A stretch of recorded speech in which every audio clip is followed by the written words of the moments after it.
ಶ್ರೀ ಜಗನ್ಮಂಡಲದೊಳ ಗಂಡು ಕಲಿಯಂ ಧರಿಸಿದ ಮಧ್ಯಮ ಪಾಂಡವನ ಮೋಹದ ಸುಕುಮಾರ ಮೂರನೆಯ ಸಾಗರಮಣಿ ಸುಭದ್ರ ಮಾವಯ್ಯ ಭಾತಿಕ ಸುಧಾಕರ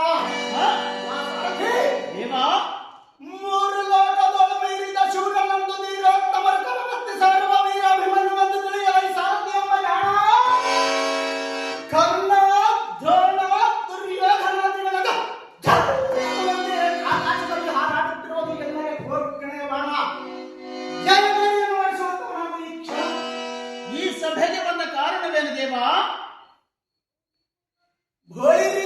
ಸಾರಥಿ ಸಭಾಪತ್ರಾಸನದೊಳಗೆ ಪರಮಾತ್ಮದೊಳದಲ್ಲಿದ್ದಾರಿಯಾಗಿ ಬಂದ ರೌದ್ರದಿಂಬಂದರಪ್ಪ ಬಗೆ ಏನದು? ಭೋಳಿರಿಯ